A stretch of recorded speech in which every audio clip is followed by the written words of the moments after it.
Toronto Sportsmen Show is one of our favorite annual events at the Ministry of Natural Resources and Forestry. It's a yearly celebration of the many world-class outdoor activities on offer in Ontario, and a showcase of amazing vendors, operators, and service providers. Regrettably, last year's show was the first of many events that were cancelled due to the COVID-19 pandemic. And that's a reality we're living in, which is why this year the show is taking place in this virtual format.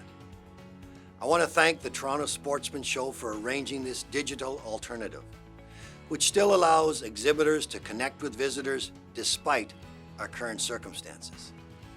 It may be different this year, but what hasn't changed is our shared enthusiasm for outdoor activities here in Ontario. For many of us, getting outside for exercise has been a great way to stay active during the COVID-19 pandemic. I am very appreciative of the efforts made by Ontario's anglers and hunters to enjoy the outdoors in a safe manner since the start of the pandemic, and for following the directives of the Chief Medical Officer of Health.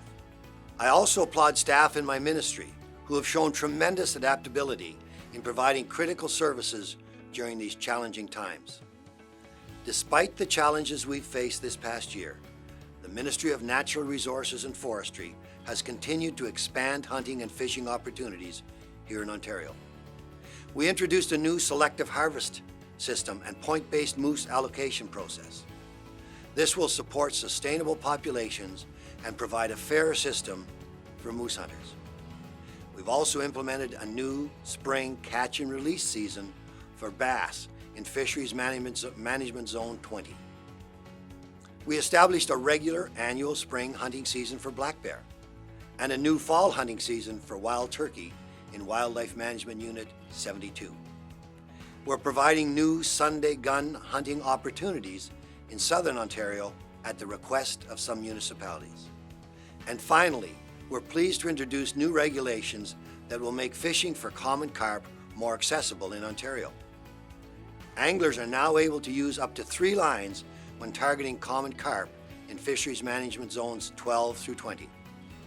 This will help more anglers take advantage of Ontario's world-class carp fishing opportunities. In addition to these hunting and fishing opportunities, my ministry also released the Chronic Wasting Disease Prevention and Response Plan.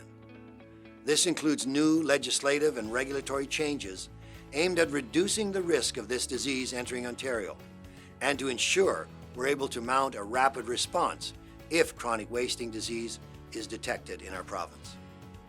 I encourage all visitors to watch the videos and seminars hosted here on the digital marketing platform to learn more about the Ministry of Natural Resources and Forestry. And of course, I ask you all to continue to follow the evolving directions from the Chief Medical Officer of Health as we make our way through this pandemic. I look forward to seeing you all in person someday soon. Thank you very much, and have a wonderful Toronto Sportsman Show.